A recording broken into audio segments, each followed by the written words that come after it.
अस्सलाम वालेकुम। Next topic है हमारा फंक्शन वाले चैप्टर जो हम कर रहे थे, चैप्टर नंबर 10। इसका नेक्स्ट टॉपिक जो है वो है optional arguments.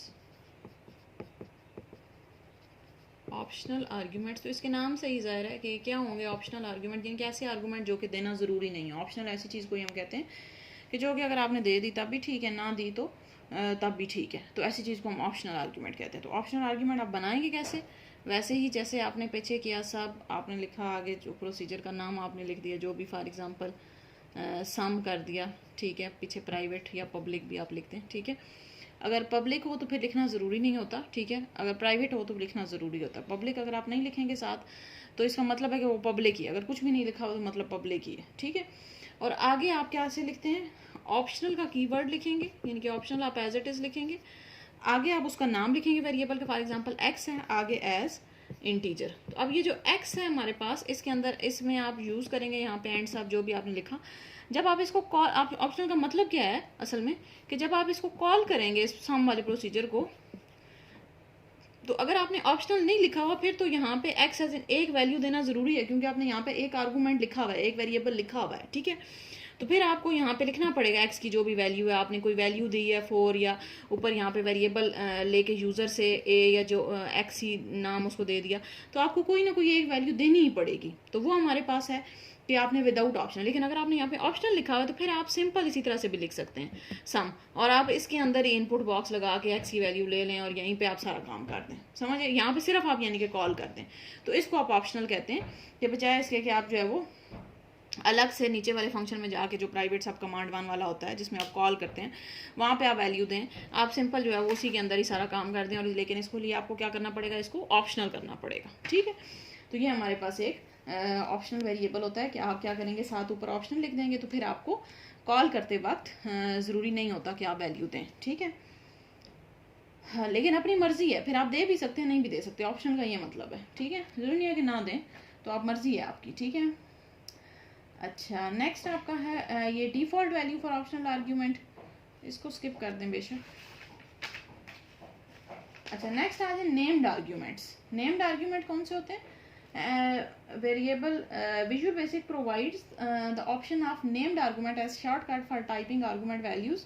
With name argument, the user can provide the arguments in any order by assigning a value to the name arguments. यानी कि आप अपनी मर्जी से ऑर्डर अगर आप चेंज करना चाहते हैं तो फिर आपको अब जैसे इन्होंने लिखा हुआ है फंक्शन नेम आर्गूमेंट, आगे कॉलन लगाया, इक्वल और आगे वैल्यू, यानी कि आप अपनी मर्जी से उसको नेम कर सकते हैं जो भी। अब जैसे इन्होंने क्या किया, फॉर एग्जांपल मेरा कोई भी फंक्शन मैंने लिखा हुआ है, ठीक है। इन्होंने इसका नाम रखा है माय फंक्शन, आगे 10 और 20। फिर आपने इसको वैल्यू आप कैसे देंगे? माय फंक्शन में आप जो भी आपका पहला वेरिएबल था, आप x इक्वल टू 10 कॉमा लगा के y equal to colon equal to 20। तो इसको नेम्ड आर्गूमेंट कहते हैं कि आप यहीं पे साथ ही कॉल करें और साथ ही वैल्यू असाइन कर दें, ठीक है। तो ये डेफिनेशन ही है बस कि आप जो है वो साथ ही आप उसको वैल्यू असाइन करते हैं। और वो कैसे करते हैं? कॉलन लगा के इक्वल का साइन, ठीक है। ये ऐसी चीज़ें जो MCQs में पूछी जा सकती हैं। अब इनडेफिनेट आर्गूमेंट्स है, generally the number of argument the procedure must be same as in the procedure specification, के जहाँ पे जितने आपने आर्गूमेंट दिए हैं इतने ही यहाँ पे जब कॉल करेंगे तो इतने ही देंगे, अगर ऑप्शनल का नहीं है, ठीक है। जैसे यहाँ पे फॉर एग्जांपल मैंने एक्स एज इंटीजर लिखा है, वाई एज इंटीजर 2 मैंने दिए हैं, तो नीचे भी मुझे 2 ही देने पड़ेंगे। तो ये जो हमारे पास है द की वर्ड इन्होंने एक लिखा हुआ है PARAM, param array keyword is used to specify a procedure that can accept any number of argument. तो अगर आप चाहते हैं कि आप किसी प्रोसीजर में आप स्पेसिफाई नहीं करना चाहते कि कितने आपने आर्गूमेंट देने, आप अपनी मर्जी से यानी कि रन टाइम पे आप जितने मर्जी आर्गूमेंट दे चाहें, आप ऐसा करना चाहते हैं, तो फिर आप इसको कैसे लिखेंगे? प्रैम एरे और आखिरी आर्गूमेंट्स। तो अब आपका पास ऑप्शन है, आप जितने मर्जी आर्गूमेंट दे दें, यानी कि यहाँ पे मैंने स्पेसिफाई नहीं किया, उसके लिए मैंने सिर्फ ये लिख दिया, ये कीवर्ड प्रैम एरे और आगे खाली छोड़ दिया, ठीक है। अब यहाँ पे जब मैं इस फंक्शन को कॉल करूँगी, यहाँ पे आपने अंदर जो भी लिखा, जब प्राइवेट सब कमांड 1 क्लिक वाले फंक्शन में आप इसको कॉल करेंगे तो आप कैसे करेंगे?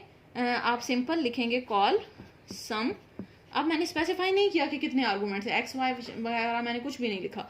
तो अब यहाँ पे आपकी मर्जी है, आप जितने मर्जी दे दें, 10 20 30 40, मैं 2 भी दे, इसी तरह मैं कॉल सम 10 20 2 भी दे सकती हूँ, 4 दे सकती हूँ, 5 दे सकती हूँ, इनकी अब मेरी मर्जी है।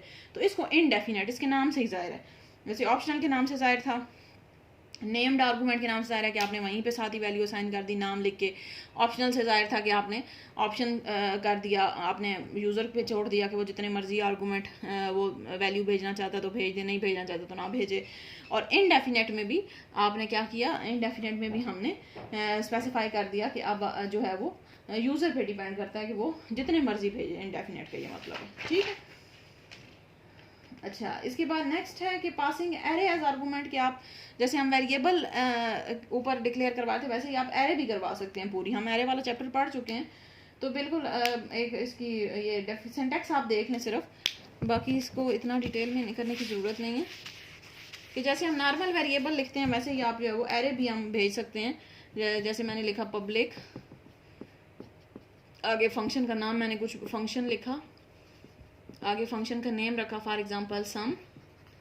अब यहाँ पे मैं अगर पूरी एरे का सम करना चाहती हूँ तो यहाँ पे पूरी एरे भी आप भेज सकते हैं, जो भी आप उस एरे का नाम रखते हैं। फॉर एग्जांपल मैंने एरे का नाम रख दिया A1, आगे इसकी लेंथ दे देंगे, आप खाली भी छोड़ सकते हैं एज इंटीजर, ठीक है। तो जैसे आप उसका एक वेरिएबल आप लिख रहे थे एक्स एज इंटीजर, उसकी जगह पे आप क्या कर सकते हैं, पूरी एक एरे भी दे सकते हैं यूज़र को। फिर जब आप इसको कॉल करेंगे तो आप फिर कॉल में, यानी कि जब हम इसको कॉल कर रहे होंगे तो फिर आपको यहाँ पे एक पूरी एरे ही इसको पास करवानी पड़ेगी, ठीक है। यानी कि ज़ाहिर जब ऊपर एरे आप करवा रहे हैं तो नीचे भी एरे ही आप भेजेंगे यूज़र को, ठीक है।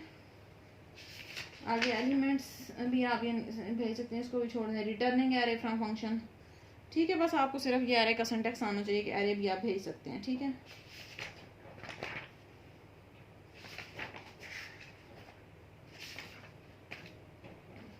आगे है passing user defined data type as argument, कि यूजर ने अपनी मर्जी से कोई डाटा टाइप, हमने पीछे पढ़ा था कि यूजर अपनी मर्जी से भी यूजर डिफाइंड डाटा टाइप, हमने ये चैप्टर नंबर 4 में आई थिंक पढ़ी थी कि यूजर अपनी मर्जी से भी कोई डाटा टाइप डिफाइन करवा सकता है। जैसे कि इंटीजर, डबल, ये हमारे पास डाटा टाइप्स पहले से वीबी की तरफ से डिफाइन हुए हैं, इसी तरह यूजर भी कोई डिफाइन कर सकता है डाटा टाइप। जैसे इन्होंने डिफाइन की हुई है प्राइवेट टाइप रिकॉर्ड REC। अब रिकॉर्ड के अंदर इन्होंने 3-4 चीज़ें डाल दी, रोल नंबर है, नेम है, मार्क्स है। तो अब ये जो है इसको भी आप क्या कर सकते हैं, एरे के तौर पे यूज़ कर सकते हैं, इसमें फंक्शन में आप यूज़ कर सकते हैं। यानी कि आप यहाँ पे रिकॉर्ड एज जो भी उसका नाम रख के एज रिकॉर्ड कर सकते हैं, ठीक है। तो ये बिल्कुल वही चीज़ है कि जैसे आप नॉर्मल वेरिएबल भेजते हैं वैसे ही आप एक एरे भी भेज सकते हैं, वैसे ही आप एक ऑब्जेक्ट भेज सकते हैं, वैसे ही आप कोई यूज़र डिफाइंड डाटा टाइप, यानी कि कुछ भी आप जो है एरे को पास करवा सकते हैं, ठीक है। और करवाने का प्रोसीजर बिल्कुल वही है जो कि एक नॉर्मल वेरिएबल का है। अब जैसे इन्होंने क्या किया, एक फंक्शन लिया प्राइवेट सब डिस्प्ले और A एज रिकॉर्ड, तो अब A उसका फंक्शन का नाम रखा है वेरिएबल का एज REC रिकॉर्ड, जो कि यूज़र डिफाइंड डाटा टाइप थी वो रख दिया। तो बाकी सारा काम भी इसके अंदर वही है जो आपने खुद करना है, ठीक।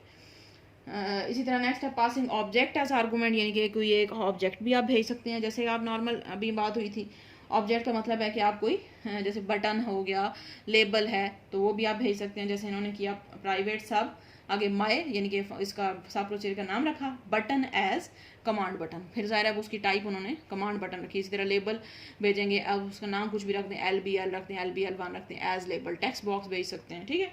तो ये इतनी जो है वो आप बहुत कम यूज़ होती हैं ये चीज़ें। जो यूज़ होने वाली चीज़ें वो ये है कि सिंपल वेरिएबल आपको भेजना आना चाहिए, या एरे हो सकती है।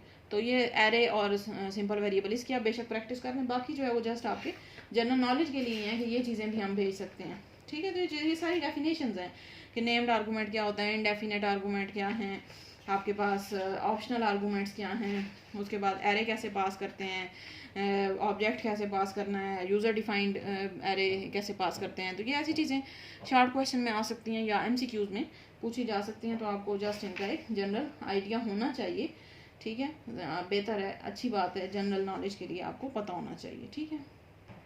अच्छा, एग्जिट सब एंड एग्जिट फंक्शन, ये तो आपको पता ही चल ही क्या होगा। एग्जिट सब कहाँ पे यूज़ करते हैं, यानी कि दोनों बिल्कुल सेम चीज़ें हैं, ठीक है। एग्जिट सब जो है वो किसी प्रोसीजर को, अब जैसे ये मेरे पास था कोई सब प्रोसीजर है तो उसको मैंने ख़त्म करना है तो एग्जिट सब लिखूंगी।